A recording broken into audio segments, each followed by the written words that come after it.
Hello दोस्तों, स्वागत है आपका आपके अपने यूट्यूब चैनल लैजुपुर में। तो दोस्तों, आज मैं बीए थर्ड ईयर के पेपर 1 से वीडियो लेकर आई हूँ। ये चैप्टर 3 की वीडियो है। सब्जेक्ट का नाम है समाजशास्त्र यानी सोशोलॉजी।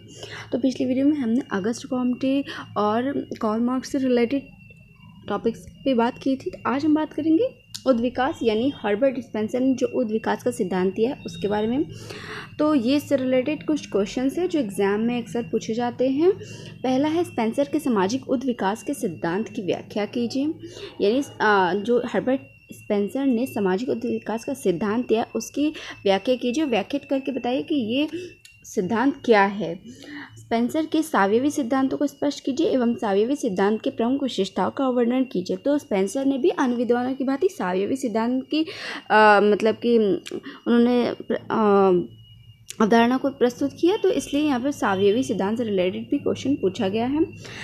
नेक्स्ट, लघु क्वेश्चंस यानी शॉर्ट क्वेश्चंस है। हर्बर्ट स्पेंसर का जीवन परिचय बताइए। ये ज़्यादातर शॉर्ट में आ जाता है, इंपॉर्टेंट है। नेक्स्ट है, उद्विकास का अर्थ तथा परिभाषा बताइए। उद्विकास की विशेषता बताइए। तो ये 3 क्वेश्चंस लघु में है और ये 2 क्वेश्चंस दीर्घ में है। मेक श्योर आप इसका स्क्रीनशॉट ले सकते हैं और अपनी नोटबुक में इसे ज़रूर नोट कीजिएगा। चलिए वीडियो स्टार्ट करते हैं। प्रस्तावना। हर्बर्ट स्पेंसर का जन्म 27 अप्रैल 1820 में हुआ था। हर्बर्ट स्पेंसर विक्टोरियन काल के एक अंग्रेज दार्शनिक, जीव वैज्ञानिक, समाजशास्त्री, प्रसिद्ध पारंपरिक उदारवादी और राजनीतिक सिद्धांतकार थे। यानी हर्बर्ट स्पेंसर का जन्म इंग्लैंड में 27 अप्रैल 1820 में हुआ था। अपेक्षाकृत हर्बर्ट स्पेंसर एक बहुत ही निर्धन और गरीब परिवार से बिलोंग करते थे। अब उद्विकास के सिद्धांत को समझने से पहले समझ लेते हैं कि उद्विकास का क्या अर्थ होता है। तो जो उद्विकास शब्द है वो अंग्रेजी के एवोल्यूशन शब्द की उत्पत्ति है। मतलब ये लैटिन भाषा के इवॉल्व से हुई है, जिसका अर्थ होता है सामने आना या फिर प्रकट होना। और इस शब्द को प्राणी और पौधों के आंतरिक विकास के संदर्भ में भी यूज़ किया जाता है, क्योंकि उद्विकास का संबंध उस वृद्धि या विकास या परिवर्तन से जो वस्तुओं के आंतरिक गुण के कारण होता है। मतलब कि उद्विकास वो प्रक्रिया है जिसमें किसी वस्तु के अंतर्निहित यानी जो इंडिविजुअल पहलू हैं और उसके स्वभाव हैं उसको मतलब प्रकट करना। तो स्पेंसर का सामाजिक उद्विकास का सिद्धांत नियम। स्पेंसर का विश्वास है कि भौतिक एवं प्राणी शास्त्रीय उद्विकास का सिद्धांत सामाजिक उद्विकास पर भी लागू होता है। यानी हर्बर्ट स्पेंसर कह रहे हैं कि जो प्राणी शास्त्रीय और भौतिक उद्विकास का जो सिद्धांत है वो सामाजिक उद्विकास पर भी लागू हो सकता है। उद्विकास एक सतत प्रक्रिया है जिसकी मतलब किसी सीधी सरल वस्तु का कतिपय निश्चित स्तरों से गुजर कर जटिल अवस्था में पहुंचना ही उद्विकास कहलाता है। उनके अनुसार उद्विकास एक कांस्टेंट चलने वाली प्रक्रिया है जो निरंतर सतत रूप से एक चक्र के भांति चलती रहती है। उनके अनुसार किसी सरल वस्तु का कतिपय किसी निश्चित स्तर से होकर गुजरकर जटिल अवस्था में पहुंचना उद्विकास कहलाता है। प्राणी शास्त्र में उद्विकास के नियमों का प्रतिपादन चार्ल्स डार्विन ने किया था। यानी चार्ल्स डार्विन एक साइंटिस्ट थे, उन्होंने ही प्राणी शास्त्र में उद्विकास के नियम का सिद्धांत का प्रतिपादन किया था। उन्होंने अपनी एक कृति प्राणीशास्त्रीय उद्विकास का सिद्धांत में यह स्पष्ट किया कि कम विभिन्नता वाले जीवों से विभिन्न प्रकार की विभिन्नता रखने वाले जीवों का विकास हुआ है। विभिन्नीकरण की यही प्रक्रिया वस्तुतः प्राणीशास्त्रीय उद्विकास की मूल जड़ है। यानी तो इस सिद्धांत के अनुसार उनका मानना है कि कम विभिन्नता वाले जीवों से विभिन्न प्रकार की विभिन्नता वाले जीवों का विकास हुआ है। विभिन्नीकरण की यह प्रक्रिया वस्तुतः प्राणीशास्त्रीय उद्विकास की मूल जड़ है। यानी जो ये कह रहे हैं कि कम भिन्नता वाले जो जीव हैं उनके कारण ही किसी भी प्रकार की भिन्नता रखने वाले जीव का जो जन्म होता है वो एक कांस्टेंट सतत चलने वाली प्रक्रिया है। विभिन्नीकरण की यह प्रक्रिया प्राणीशास्त्र उद्विकास की मूल जड़ है, यानी मेन जड़ यही विकास है। डार्विन का कथन है कि उद्विकास की प्रक्रिया के दौरान जीव को विभिन्न स्तरों में से होकर गुजरना पड़ता है। अपनी उद्विकास के प्रारंभिक चरणों में जीव सरल होता है तो उसके स्वरूप के दर्शन निश्चित रूप में नहीं होते, किंतु जैसे जैसे उद्विकास प्रक्रिया आगे बढ़ती जाती है जीव का जीवन जटिल होता जाता है, उसके जीवन में विभिन्नता स्पष्ट होती जाती है, अतः उसका स्वरूप भी स्पष्ट होता है। यानी डार्विन ने जो अपना उद्विकास का सिद्धांत दिया उसके अनुसार उन्होंने कहा कि ये एक सतत चलने वाली कांस्टेंट प्रक्रिया है। इसके प्रथम चरण क्या होते, ईजी होते, इसके फर्स्ट सेकंड थर्ड स्टेप्स जो होते इस प्रक्रिया के बहुत इजी होते, लेकिन जैसे जैसे जीव आगे की ओर बढ़ता जाता है वैसे वैसे उसकी प्रक्रिया भी जटिल होती जाती है और उसकी समस्याएं भी बढ़ती जाती। तो और ये कहा कि इन सब के बावजूद भी उद्विकास की प्रक्रिया आगे बढ़ती रहती है और जीव का जीवन जटिल होता जाता है। तो उद्विकास की इस प्रक्रिया में कोई तत्व सरलता से जटिलता की ओर बढ़ता है और उद्विकास के कारण ही वस्तु में जो अंतर्निहित गुण और अंग मतलब कि बाहर आते हैं वो उसकी रचना को परिवर्तित भी करते हैं। तो डार्विन के इस उद्विकास के सिद्धांत को हम एक उदाहरण के रूप में समझ सकते हैं। जैसे कि हमने किसी बीज को बोया है तो वो बीज क्या है, संपूर्ण वृक्ष का एक सूक्ष्म रूप है, फिर भी बीज में भिन्नता नहीं दिखाई पड़ती और ये नहीं बताया जा सकता कि जो बीज हमने बोया है उस वृक्ष का विकास किस प्रकार से होगा। तो ये स्पष्ट है कि उसका स्वरूप अनिश्चित होता है। बीज धीरे धीरे वृक्ष के रूप में विकसित होती है और यह विकास उसकी आंतरिक वृद्धि के कारण ही संपन्न होता है। तो स्वयं बीज में ही वे गुण शक्तियाँ अंतर्निहित होती है जिससे उसका क्रमिक विकास होता रहता है और बीज में धीरे धीरे उसके विभिन्न अंग, तना, शाखाएँ, पत्तियाँ, पुष्प स्पष्ट होकर उसके स्वरूप को निश्चित करने लगते हैं। अर्थात बीज पौधे में बदल जाता है और पौधा क्रमशः वृक्ष का रूप ग्रहण कर लेता है। तो बीज से वृक्ष बनने तक विभिन्नीकरण की यह प्रक्रिया मतलब ये संपूर्ण प्रक्रिया उद्विकास की प्रक्रिया कहलाती है। यानी मनुष्य भी इसी बीज के समान होता है। जब वो जन्म लेता है तो ये नहीं पता होता कि वो बड़ा होकर क्या बनेगा, लेकिन जो उसके अंतर्निहित शक्तियाँ होती हैं, जैसे जैसे वो समाज के संपर्क में आता है, जैसे जैसे उस पर समाज का प्रभाव पड़ता है, उसकी अंतर्निहित शक्तियाँ बाहर आती हैं। जैसे जैसे वो सरलता से जटिल की ओर बढ़ता है, उसकी विभिन्नताएं, उसकी अभिलाषाएं, उसकी प्रतिभा सब कुछ सामने आती है और उन सब के प्रकट होने के बाद ही जो व्यक्ति होता है बड़े होकर एक सफल व्यक्ति या फिर एक वृक्ष के समान सफल छायादार बनता है, या फिर उसका जो भी चरित्र होता है या फिर उसका जो भी बिहेवियर होता है, उसका जो भी जीवन शैली होती है वो उसके अनिश्चित स्वरूप के कारण होती है। क्योंकि जन्म के वक्त सभी बच्चे एक समान होते हैं। नवजात शिशु जो होते हैं उनकी कोई भी ये कहा भी जाता है कि बच्चे स्लेट के समान होते हैं, उस पर आप कुछ भी लिख सकते हैं। तो ये परवरिश पर डिपेंड करता है कि आप किस तरह की बिलोंगिंग अपब्रिंगिंग दे रहे हैं अपने चाइल्ड को, अपने बच्चों को। तो डार्विन के उद्विकास के सिद्धांत के अनुसार समाज में जब व्यक्ति जन्म लेता है और जन्म से लेकर जब वो बड़ा होता है तो उसमें जो भी विभिन्नताएं होती, जो भी चेंजेस आते हैं वो उसके अंतर्निहित शक्तियों के कारण ही होते हैं।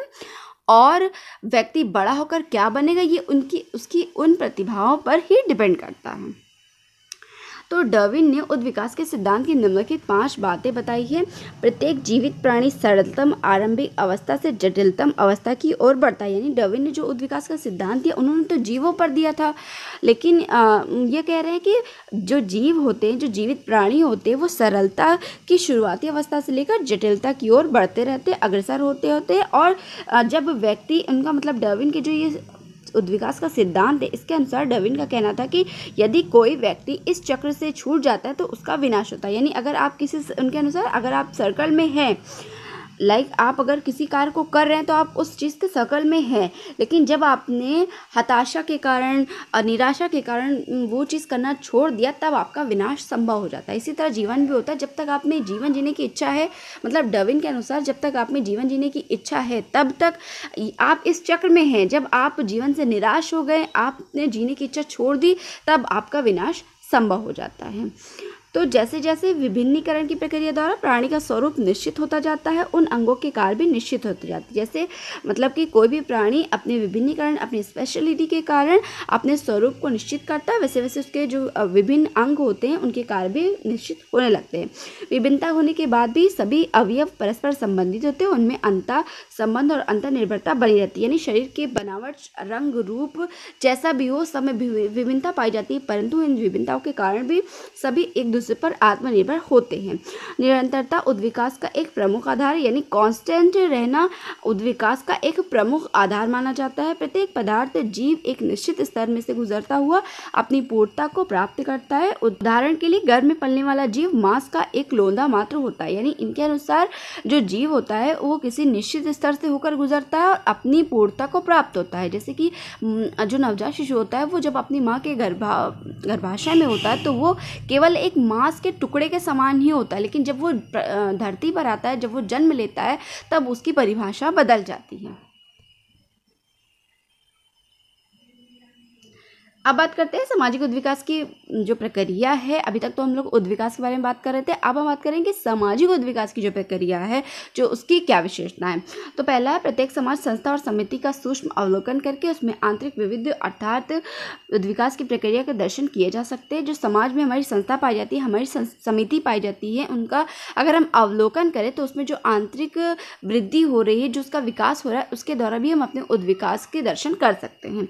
उद्विकास की प्रक्रिया सदैव ही निरंतर और शयनय संपन्न होती है। निरंतरता उद्विकास का मूलभूत गुण होने के कारण अतिरिक्त धीरे धीरे होना स्वाभाविक है। यानी उद्विकास क्या है, ये डे बाय डे होता है, शयनय इसकी प्रक्रिया संपन्न होती है। ये बहुत ज़्यादा फास्टर नहीं है, बट इसकी जो प्रक्रिया है वो शयनय होती है और ये धीरे धीरे ही अपनी जो विकास की प्रक्रिया को है उसको पूर्ण करता है, उसका स्वभाव भी यही है।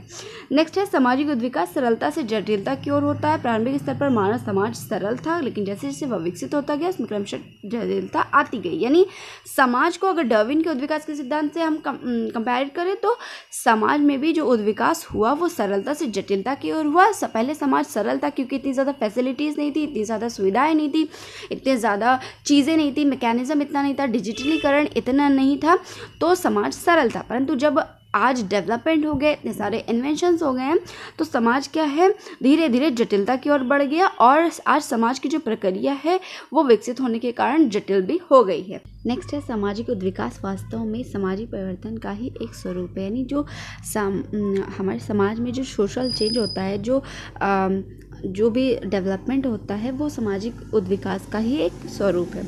उद्विकास की प्रक्रिया प्रत्येक समाज में कतिपय निश्चित स्तरों से होकर गुजरती है। ऐसे निश्चित स्तर प्रत्येक समाज में एक ही क्रम अनुसार आते हैं। यानी इनका कहने का मतलब है कि उद्विकास की जो प्रोसेस होता है, जो प्रक्रिया होती है, वो किसी भी समाज में एक निश्चित स्तरों यानी स्टेप बाय स्टेप सरल से जटिलता की ओर बढ़ते हुए कंप्लीट होती है और ये मतलब प्रत्येक समाज में एक क्रम के अनुसार होती है। नेक्स्ट है, उद्विकास किसी की इच्छा अनिच्छा पर आधारित नहीं होता।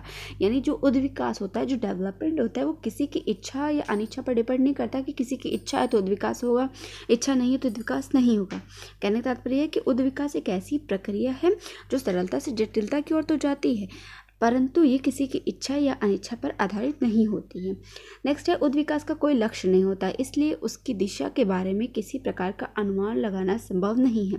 यानी जो उद्विकास का प्रोसेस है उसका कोई भी लक्ष्य नहीं होता कि वो कब तक या किस सीमा पर आकर ख़त्म होगी, इसलिए इसकी दिशा के बारे में भी नहीं बताया जा सकता कि इसकी दिशा किस ओर जाकर ये कंप्लीट होगा। उद्विकास की इस प्रक्रिया को हम समाज की प्रत्येक संस्था, समिति, सांस्कृतिक इकाई में देख सकते हैं। यानी जो उद्विकास का प्रोसेस है वो हम अपने समाज में जो कोई भी हमारा इंस्टीट्यूशन है, समिति है, जो भी सांस्कृतिक इकाई है, उसके रूप में उद्विकास को हम देख सकते हैं। कला, धर्म, परिवार तथा विवाह, समाज, आर्थिक जीवन, संस्कृति व सभ्यता सभी में उद्विकास के स्पष्ट दर्शन किए जाते हैं। यानी जो हमारी कला है, हमारी आर्ट्स है, हमारे धर्म है, कम्युनिटीज़ हैं, हमारे परिवार है, हमारा विवाह के आधार पर जो संबंध स्थापित होते हैं, समाज में रहने वाले व्यक्ति हैं, उनका आर्थिक जीवन है, उनकी संस्कृति है, उनकी सांस्कृतिक धरोहर है, ये सभी क्या है, इस सभी में हमें उद्विकास के प्रत्यक्ष दर्शन मिलते हैं। स्पेंसर का मत है कि जैसे भौतिक उद्विकास हो उसी तरह से सामाजिक उद्विकास भी हुआ। मानव समाज का यह उद्विकास सरलता से जटिल की ओर हुआ। और अब बात करते हैं सामाजिक उद्विकास के आधार स्तंभ। तो सामाजिक उद्विकास के दो आधारभूत स्तंभ हैं। पहला है सरल से जटिल सिद्धांत और दूसरा है जीवन संघर्ष का सिद्धांत।